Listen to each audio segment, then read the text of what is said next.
What's up tout le monde, c'est Julien et bienvenue dans ma vidéo setup radio 2019. Sans plus tarder, on est parti, c'est let's go, vous êtes prêts? Go!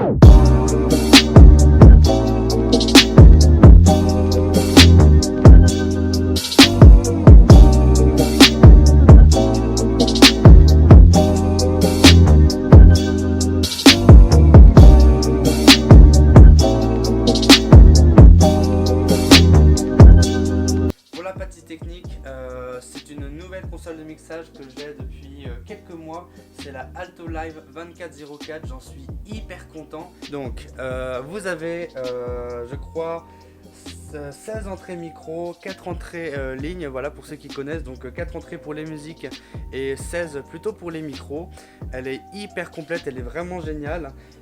Donc là vous avez tous les micros, vous avez le mien, celui voilà, le mien, celui de co-animateur. Enfin, vous avez vraiment tout ce qu'il faut.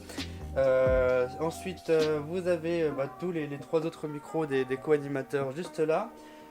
Vous pouvez paramétrer donc le gain hyper précis, hyper clair, hein.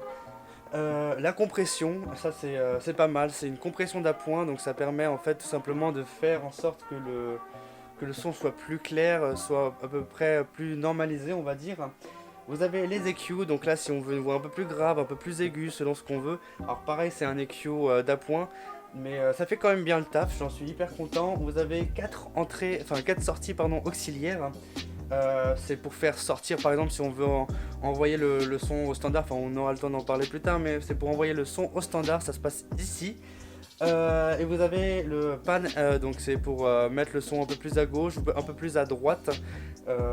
Si on veut comparer par exemple avec l'oreille gauche un son et un autre son qui est à peu près le même à droite, bah on peut. Voilà, au casque c'est plus pratique ou même aux enceintes. Alors concernant les micros, on a le micro principal, le micro Rode Procaster qui est à la réalisation. Mon tout premier micro de radio, c'est le T-Bone GM55 si je ne dis pas de bêtises. Il est vraiment génial, il est XLR, vous voyez, il y a le petit on-off, ça c'est vraiment hyper pratique. Les Bird SM1, qui viennent en pack de 3, c'est aussi pour ça que je les ai achetés, ils sont vraiment sympas on va dire, vous avez même les petites bonnettes et tout. Avec un pied de chez Woodbrass à 9 € et quelques je crois. Et en fait les Burn SMA ils sont vraiment géniaux, j'en ai 3 comme ça. L'autre est juste là, voilà. Il y a un micro sans fil, alors ça permet de le prendre, voilà. Vous pouvez le prendre littéralement. Hop, et vous barrez avec et on vous entendra quand même. Donc c'est un AKG HF. Attendez, la référence est juste là. Ça veut bien, non ça veut pas encore. Oui, voilà, oui, non, bon, bref. C'est un AKG Mini Pro HT40, voilà, c'est lui dessus. Donc c'est hyper pratique, pareil, j'ai mis une embase et un pied de chez Woodbrass. Donc ça fait largement le taf et puis ça permet de faire des émissions sans être bloqué au studio comme ça. Ensuite, concernant les autres entrées de la console, on a une prise jack qui me sert notamment pour le téléphone. Vous voyez, elle est juste là, elle est hyper accessible. Donc pour le téléphone, par exemple, si je veux avoir un retour antenne quand je suis en direct, j'ai un retour antenne et puis hop, c'est bon, je suis sûr que tout va bien. Ou alors si je veux écouter de la musique depuis mon téléphone tout simplement, ce que je fais rarement, hein, je tiens à le dire. Vous avez une entrée, c'est le Bluetooth. Donc tout simplement si je veux écouter de la musique depuis mon lit en Bluetooth, ou même si un pote vient et qu'il a pas de prise jack ou je ne sais quoi, représente les iPhones sans prise jack, hein. Vous avez la platine vinyle que vous avez vu sûrement dans les plans juste avant que je vous ai montré. Vous avez ça, je crois que c'est le poste FM qui est là-bas, voilà, comme vous pouvez le voir, le poste FM qui a d'ailleurs iPhone, USB et CD, donc voilà, ça me permet d'écouter un peu différentes sources audio, on va dire. Ici, la Chromecast audio, donc elle est pareil, elle est avec l'appareil Bluetooth juste derrière, elle est cachée. Mais ça me permet d'envoyer de la musique avec Google Home qui est juste là. De lui, hop, attendez, je fais la mise au point. Ça veut bien, voilà, nickel. Ça me permet d'envoyer de la musique sur la Chromecast hyper rapidement, hyper simplement. Si on a un son à me faire écouter mais qu'on l'a pas sur le téléphone ou ailleurs, bah c'est carrément possible. Quoi d'autre? Vous avez... hop, je vais arriver. Vous avez là le PC, le deuxième PC, donc qui est juste là. Qui est juste là, on parlera des PC juste après, donc restez bien tout au long de la vidéo. Et là, vous avez, dans la dernière entrée, vous avez ce PC là, voilà le PC principal qui est relié avec cet écran là. Je vous expliquerai un peu plus tard. Alors, concernant les sorties, je vais faire dans l'ordre de gauche à droite. Vous avez la sortie Track Out qui est en fait tout simplement ce qui va à l'antenne, mais sauf que au lieu que ça parte en USB, ça part en RCA, et moi ça me permet par exemple d'enregistrer via ce câble jack là, via un enregistreur portable, d'enregistrer une émission à part, si par exemple l'USB marche plus, ou si je veux enregistrer ça à part et plus l'avoir sur le PC mais l'avoir sur un enregistreur portable tout simplement. Vous avez le casque. Alors il faut savoir que j'ai ma prise casque qui est là, donc que je peux régler, hop, normalement, voilà, hop, juste là. Sauf que il y a une deuxième sortie casque. Il y a une deuxième sortie casque qui va à l'amplificateur que je vous montrerai tout à l'heure, l'amplificateur casque, qui est hyper pratique pour diviser en source comme ça, en sortie, et après là, en avoir plusieurs casques pour les co-animateurs. Vous avez les sorties enceintes, donc ça c'est le control room. C'est l'équivalent de la sortie casque mais en enceinte, pareil je vous remontrerai tout à l'heure, et qui est réglable par le control room qui est là. Voilà, bon là il n'y a pas de son mais vous comprenez. Et on a aussi donc les auxiliaires dont je vous parlais tout à l'heure. Il y en a un qui part pour le PC avec l'écran bleu juste là-bas, notamment pour le standard. Donc comme je vous le disais, le son rentre dans la dernière tranche, dans l'avant-dernière tranche, mais du coup si on veut du standard il faut aussi le micro de la console. Enfin, il faut aussi le son qui rentre dans la console, enfin hors de la console, pour le standard par exemple, ou même si on veut enregistrer une émission à part, on a juste à passer par les auxiliaires, l'auxiliaire 1 là en l'occurrence, mais bon ça fonctionne aussi. Depuis récemment, j'ai aussi l'auxiliaire 2 qui est relié. Alors l'auxiliaire 2 que je vous montre, en fait c'est tout simplement pour enregistrer, enfin mettre le son de la console. Hop, je le cherche. Dans un câble juste là, et en fait pour rentrer le son de la console dans le téléphone, par exemple si je veux faire des snaps ou je fais des enchaînements, ce genre de choses, c'est hyper pratique, le son est hyper clair, et puis ça permet d'avoir un son à part et de faire des conneries, ou alors justement de s'éclater. Vraiment c'est vraiment hyper cool. Ça c'est l'auxiliaire 2.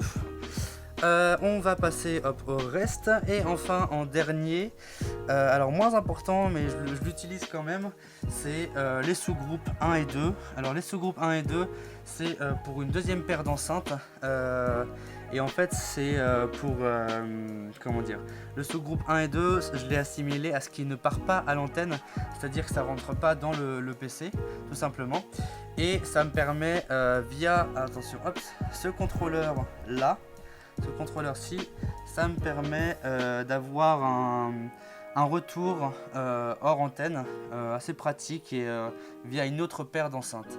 Donc on va passer au Let's Go. Le DT770 Pro de chez Beyer Dynamic, une super bonne référence comme je vous le disais, hyper qualitative. Ça va faire un peu plus d'1 an que je l'ai, il est vraiment top avec le petit porte-casque, toujours hyper pratique. D'ailleurs chaque casque a son porte-casque, c'est bien pratique. Deuxième casque de ce studio et premier casque radiophonique, le Superlux HD 660. Bon, lui c'est le seul à pas avoir un porte-casque hyper officiel, mais ça fait le taf. C'est une copie beaucoup moins chère du DT770 Pro comme vous pouvez le voir, et ça fait le taf. Pareil, ça fait plus de 3 ans lui que je l'ai, Et enfin, alors tout ce qui est casque, en tout cas présent dans le studio, est mis en place. On a un petit Philips, alors hyper basique, hein, hyper simple, à 25 € à la Fnac, je crois, une connerie dans le genre. Et un JBL, pareil, alors un peu usé, parce que ça va faire 4 ans que je l'ai, et tous les deux, alors j'ai pas tout à fait les références, c'est pas un produit hyper connu, mais toujours des produits chez Woodbrass. Porte-casque hyper pratique, de qualité, un peu poussière, mais au moins, voilà, quand on tire sur le fil, voilà, on voit que ça tombe pas et ça fait le taf. Ensuite, comme je vous le disais les amis, un ampli casque qui permet de splitter le son de la console avec tous les casques, et en plus d'avoir un volume. Le Behringer HA4000, j'hésite à passer au 8000 qui est en fait avec 2 fois plus de casques, donc au lieu de 4 il y en a 8, c'est vraiment le top. En 1 on a le casque que vous avez, le HD 660, en 2 le JBL je crois, et le Philips en 3, et en 4 on a un petit retour enceinte qui est juste derrière. Hop, je vais vous la chercher. Une petite JBL Go qui fait bien le taf, pareil si on a besoin d'un retour enceinte rapidos, elle est sous mon PC, du coup j'ai juste à l'allumer, c'est vraiment génial. Par ailleurs, le niveau 4, il va à un petit récepteur, un petit émetteur FM qui permet d'avoir un retour casque sans fil. Alors, on a un Acer Predator tout récent, il y a quelques mois. Ça me sert aussi de PC gaming, et c'est le PC que j'emmène partout avec moi. Il est relié à une télé Brand dont je me sers comme deuxième écran. Ensuite, on a un HP DeskJet 7000, je crois. De toute façon, vous aurez aussi la référence dans vous aurez aussi la référence dans la description. Ce HP DeskJet est relié à cet écran-là. Donc vous voyez là j'ai le retour antenne, et là j'ai je peux écrire mes speaks, je peux mettre mon conducteur, donc c'est vraiment hyper génial. Là c'est un bloc-notes, mais sinon il est vide, mais sinon j'écris mes speaks quoi. Sachant que là, comme vous le voyez actuellement, c'est plutôt axé flux. Pour ceux qui connaissent, voilà, c'est envoyer des musiques, parler. Et voilà, contrairement à de la libre antenne, donc là c'est plus en mode flux. Ensuite, concernant les enceintes, donc vous avez deux paires différentes, dont alors la première, la plus puissante, elle fait 80 watts. Elle est reliée au control room dont je vous parlais tout à l'heure, là le premier retour, l'équivalent retour casque. Ce sont des Behringer CE 2500A je crois. J'ai un petit doute, donc allez vérifier si vous voulez la référence. La première est juste là. Voilà, vous avez le petit passage de câble au-dessus pour faire de manière propre, et l'autre est juste là. Voilà, c'est hyper pratique. En retour enceinte, vous avez aussi les AKG, elles font 10 watts à peine. Ça c'est le retour sub hors antenne, alors c'est assez pratique. Et maintenant on va passer à ce que vous avez pu voir notamment dans les plans d'illustration, un dB mètre. Alors il fait bien le taf, et en fait ça permet d'avoir le niveau d'envoi à l'antenne. Donc si jamais le son est trop fort ou trop faible, je le sais. Autre petite features du studio radio, l'horloge radio, elle est hyper classe je trouve, ça rend hyper bien. Alors là vous voyez un peu orangé, mais normalement c'est rouge, et voilà. Et petite plus par rapport à beaucoup d'autres radio, enfin par rapport à d'autres studios web radio, elle est radio pilotée comme l'indique le symbole, à savoir qu'elle est réglée en fait sur les horloges les plus précises du monde, les horloges atomiques pour ceux qui connaissent. Avant que j'oublie les amis, je vous montre sa télécommande parce que pour vous dire que la console de mixage ainsi que les enceintes, voilà, les enceintes Behringer sont commandables avec la prise, c'est-à-dire que je peux les éteindre. Donc là normalement, donc là c'était celle de, et donc là, je sais pas si vous entendez le petit clic, mais en fait ça l'éteint, et là normalement vous allez carrément le voir si j'éteins la console. Voilà, j'ai éteint la console, là je l'allume. Comme vous avez pu le voir, je suis aussi un fan de vinyle. Alors j'en suis super content, c'est une platine vinyle qui est reliée à ma console. Et tout simplement ça me permet d'écouter du vinyle de manière hyper propre, de l'enregistrer même si je veux, de le passer à l'antenne, enfin vraiment je peux faire plein de choses. J'ai plus du tout la référence, je vous avouerai, mais j'en suis super content. La collection vinyle est juste là. Je me suis reculé jusqu'au fond du studio et pourtant ça suffit toujours pas. Mais vous l'avez peut-être vu, le mur photo. Alors c'est tout plein de photos que j'ai faites avec des gens de radio, des célébrités, des amis, de la famille. On a par exemple du Fun Radio ici. On a des potes, on a des célébrités radio, des célébrités YouTube. On a aussi Richard Darbois, le grand et Richard Darbois. On avait l'équipe de Koé, on a des stagiaires d'énergie, on a vraiment de tout. Le petit coin aussi, Guillaume Play, voilà, représente C'est qui le papa. C'est d'ailleurs par là que j'ai commencé mon mur photo. Et il y a vraiment de tout, hein. Il y a des inconnus, des amis, des célébrités, de la famille. Vraiment, j'en suis super fier. Autre petite feature de ce studio, le mur, enfin l'ardoise dédicace. Donc il y a plein de gens, il y a mes meilleurs amis, il y a le groupe. Hein. Il y a vraiment plein de gens qui sont allés, sont venus au studio et qui ont signé. Et le petit panneau on air avec bientôt l'annonce, je l'espère, de quelle web radio, sur quelle web radio je serai à la rentrée pour ma libre antenne. Attention, le panneau on air.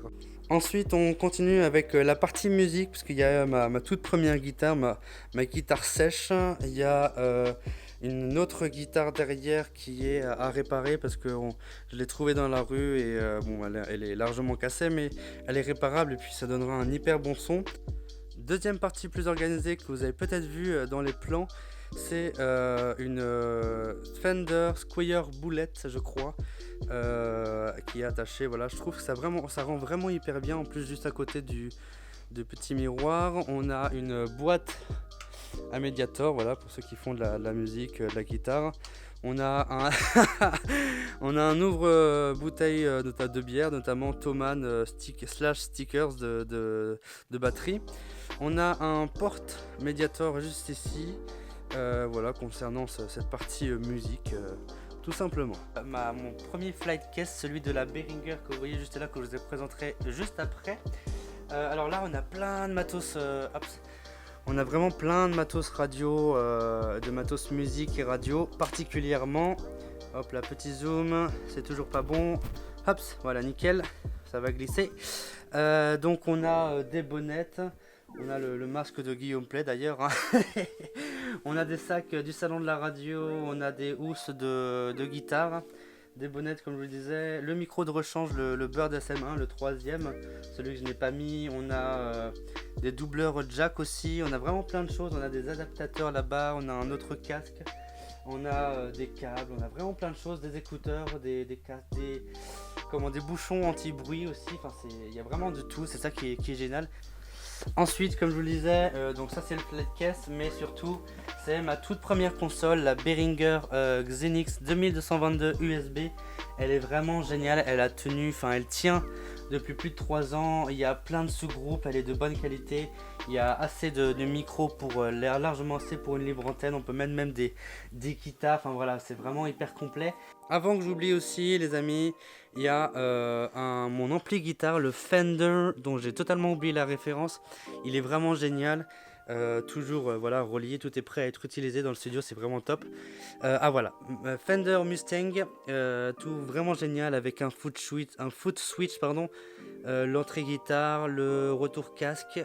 On peut même brancher un téléphone, on peut changer les presets, on peut en charger d'autres presets via l'USB. On a le volume, le gain, enfin bon, vous connaissez, les passionnés de musique, les icos comme on dit, connaissent. C'est vraiment génial, je trouve. Je le conseille, il est pas cher et il y a tout ce qu'il faut. Enfin bon, c'est vraiment le feu, c'est vraiment génial. On a aussi ça.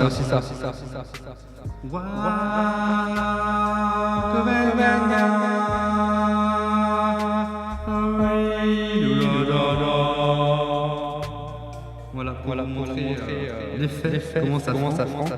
Hop, et c'est mieux comme ça. Les amis, je vous remercie d'avoir été sur cette vidéo. Je vous souhaite une excellente journée, une excellente soirée si vous la regardez en fin de journée. Je vous dis à bientôt, n'hésitez pas à aller vous abonner, voilà, vous connaissez la chanson, à la liker cette vidéo et à me poser toutes vos questions en commentaire ou sur mes réseaux sociaux que je vous mets Juste là, voilà, Snap, Instagram, Facebook. N'hésitez vraiment pas, ça me fera plaisir de vous aider.